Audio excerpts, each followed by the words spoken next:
మేషరాశి వారి యొక్క గ్రహగతుల ఆధారంగా వార ఫలాలు తెలుసుకుందాం. మొదటగా మేషరాశి వారికి తృతీయంలో కుజ సంచారం, అర్ధాష్టమ బృహస్పతి, పంచమంలో రవిబుధ కేతువు సంచారం, షష్టమంలో శుక్ర సంచారం, భాగ్యస్థిత చంద్రుడు, లాభస్థిత రాహు, ద్వాదశంలో శనైశ్వరుని యొక్క సంచారం. ఇక మేషరాశి వారికి ఈ వారంలో ఆశించిన మేరకు అన్నింటా ప్రోత్సాహకరమైనటువంటి వారంగా చెప్పుకోవచ్చు. ఎందుకంటే భాగ్యస్థితిలో చంద్రుడు, తృతీయంలో కుజుని యొక్క సంచారం మానసికంగా కొంత ధైర్యంతో ప్రతి పనిని పూర్తి చేసుకునేటువంటి వారంగా మేషరాశి వారికి చెప్పుకోవచ్చు.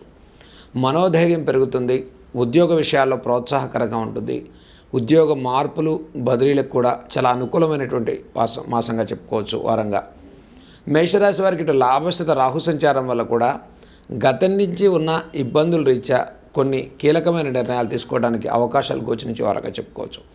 అంటే కొంచెం ఫైనాన్షియల్ కానీ, వ్యాపారపరంగా కానీ, కొత్తగా చేసేటువంటి బిజినెస్లు కానీ, అలాగే కన్స్ట్రక్షన్ సైడ్ కానీ, గృహ నిర్మాణాలు చేసుకునేటువంటి వారికి కానీ ఈ వారంలో కొంత సానుకూలమైనటువంటి ప్రోత్సాహకరమైన ఫలితాలు సాధించుకుంటారు.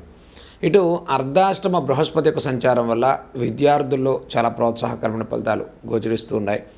విద్యా విధానంలో నూతన అవకాశాలు కోసం ఎదురు చూసేవారికి, సీట్ల కోసం ఎదురు చూసేవారికి, స్కూల్స్లో ఎడ్యుకేషన్ పరమైనటువంటి పోటీ పరీక్షల్లో వెళ్ళేటువంటి వారికి కూడా ఈ వారంలో చాలా ప్రోత్సాహకరమైన ఫలితాలు గోచరిస్తూ ఉన్నాయి.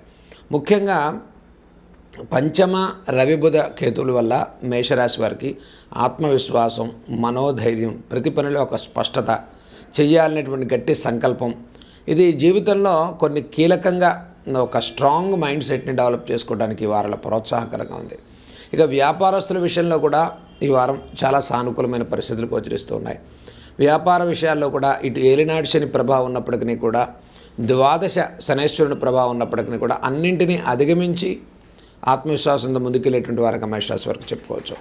ఇక ఈ వారంలో మేషరాశి వారికి చిన్న తరహా వ్యాపారస్తులు, పెట్టుబడులు, ఫైనాన్షియల్ ఇబ్బందులు ఉండేటువంటి వారికి కూడా కొంత ఫైనాన్షియల్ అడ్జస్ట్మెంట్స్ అవ్వడానికి ఈ వారంలో చాలా ప్రోత్సాహకరంగా ఉంది. ఇక రియల్ ఎస్టేట్ కానీ, కన్స్ట్రక్షన్ లాంటి వ్యాపారాల వారికి కూడా ప్రోత్సాహకరమైన ఫలితాలే సాధించుకునే వారంగా చెప్పుకోవచ్చు. మేషరాశి వారు ఈ వారంలో చేయదగిన పరిహారాల గురించి మనం చూసుకున్నట్లయితే, ముఖ్యంగా ఈ రాశివారు ఈ వారంలో లక్ష్మీ నృసింహస్వామి వారి యొక్క కరావలంబ స్తోత్రాలు చదువుకోండి, లక్ష్మీ నృసింహస్వామి వారి యొక్క దర్శనాన్ని చేసుకోండి, అలాగనే ఆదిత్య హృదయాన్ని చేసుకోండి, సూర్య నమస్కారం చేసుకోండి, ఎండలో ఉండండి. మేషరాశి వారు రోజు కనీసం ఒక 15-20 నిమిషాలు సూర్య ఆరాధన చేసుకోవటం వల్ల మానసిక ధైర్యంతో పాటు అనారోగ్య సూచనల రీత్యా ఉపశమనం కలిగి ఆరోగ్యపరమైన విషయాల్లో చాలా ప్రోత్సాహకరంగా ఉంటుంది. కాబట్టి ఇక మేషరాశి వారి ఈ వారంలో ఓం ఆదిత్యాయ నమః లేదా ఓం భాస్కరాయ నమః అనేటువంటి సూర్యుని యొక్క నామాన్ని జపం చేసుకోవటం, సూర్య ఆరాధన చేసుకోవటం వల్ల విశేషమైన ఫలితాలు వస్తాయి. అలాగే లక్ష్మీ నృసింహస్వామి వారి యొక్క ఆలయానికి వెళ్ళండి, స్వామి యొక్క దర్శనాన్ని చేసుకోండి, అభిషేకాన్ని చేసుకోండి. ప్రోత్సాహకరమైన ఫలితాలతో విశేషమైనటువంటి వారంగా ఈ వారం చెప్పుకోవచ్చు.